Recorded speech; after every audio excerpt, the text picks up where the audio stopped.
What am I gonna get as coupon? No, I'm gonna get another 20. 1.5 years. Now that's gonna be another 20. And I forgot to write, this is a 2-year bond. How much money I'm gonna get 2 years from now for this bond? 1,020. In addition to the last coupon, you also get the principal balance. I'm gonna be anal and I'm gonna write it like this.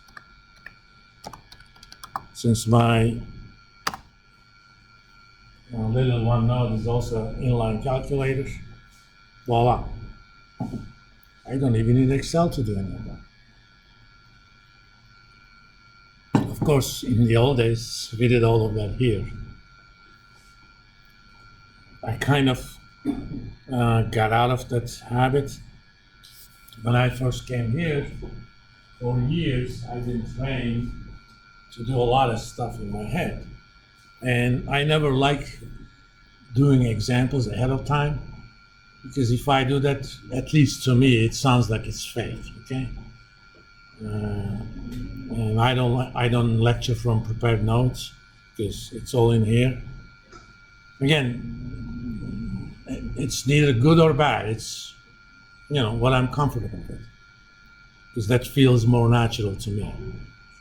When I first came in, somebody from the senior faculty came to my class to evaluate my teaching, and he saw that I didn't have any PowerPoints. He said, "You must have PowerPoints." I said, "Why?" "Because I say so." I said, "Okay." The next time I had PowerPoints, by the time I was talking about the 9th slide, only the 2nd slide was there. Because going to that slide and change it interrupts me. That's not my style. And nothing wrong with teaching out of PowerPoint. If that's what you're effective at, that's what you should do. I kind of got used to this when I was doing sales presentations. And I was doing selling derivative products. When you do stuff like that, clients absolutely adore you. Because you go into a meeting and you talk to them about a relatively complicated product with no paper, no nothing. You say, "Man, this guy knows his stuff." Whether or not I do is besides the point. As long as you can communicate that you do, they're basically eating out of their hands. I had clients who would thank me for selling them those products, even though I basically overpriced them so much. Because these involve lots of complicated inherent options and stuff. They didn't know how to price it, but they couldn't admit that they didn't know.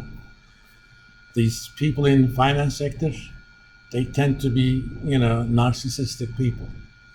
They would never admit that, unless they had 2 bottles of whiskey in them, that they don't know anything. So that would be considered weakness. So all we have to do is to figure out the value of this. What is the present value of this? Now, the rate at which we will discount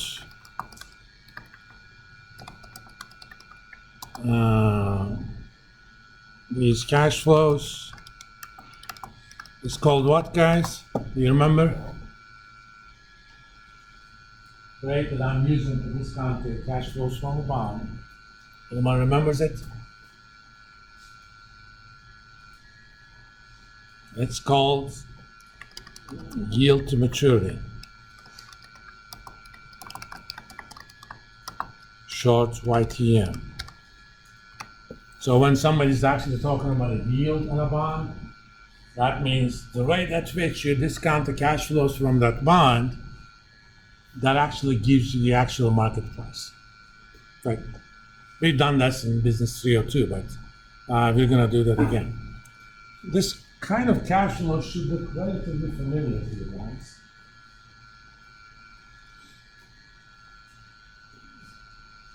Have we seen cash flow like this in this class?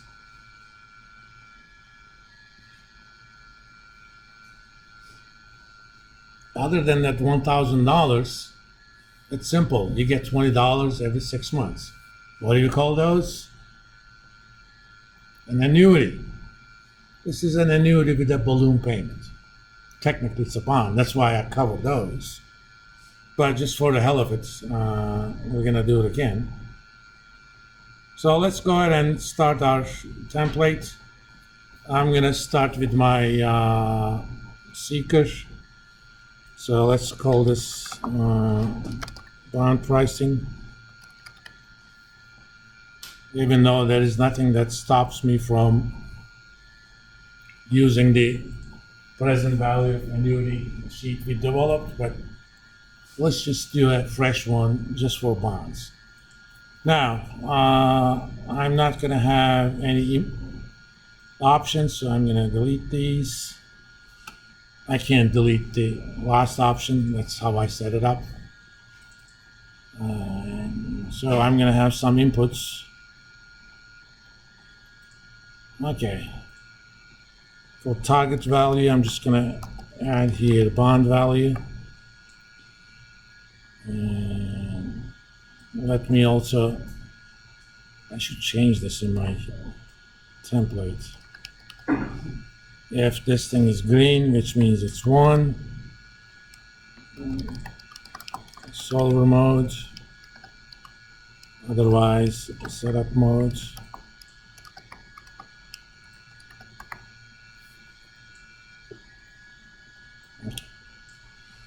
Well, what are my inputs? I'm going to have the face value. I'm going to have coupon frequency. I'm going to have coupon rate. I'm going to have yield to maturity. I'm going to have years to maturity. I think that's about it. So let me delete that one. The delete button works for the table row that you're in, okay? If I'm here and I hit delete, it's gonna fail. And add button adds a row to the table you're on. Now, my face value is gonna be a dollar number. 1,000. My years to maturity is gonna be an integer, or could be non-integer, but for now I'm going to put 30. Coupon frequency, I'm gonna have that as an integer. 2. My coupon rate and yield to maturity are percentages.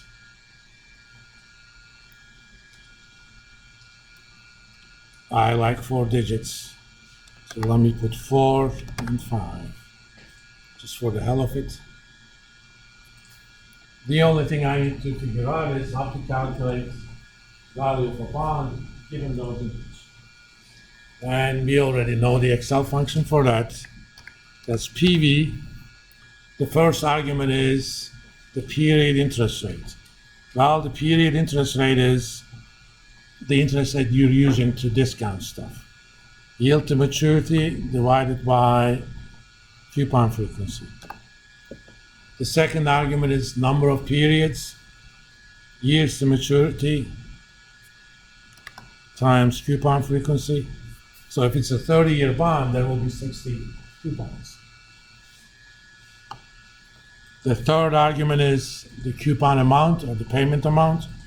I'm going to put a little minus on it just so that I can get a positive result out of it. It's the face value times the coupon rate divided by coupon frequency. And the last argument is negative face value.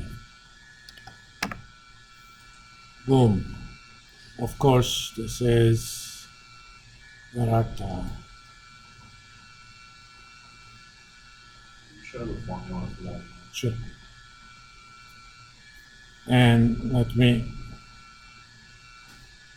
that's why I have those buttons. I didn't put them there just because they look good, and they do. I searched a lot for the right kind of images. When I do this sort of stuff, about typically 70% of the time goes to the cosmetics. Because it's important to show something that doesn't, bore people to death. We may have arguments with my colors, but I think they're kind of soothing colors. That light green and rosa.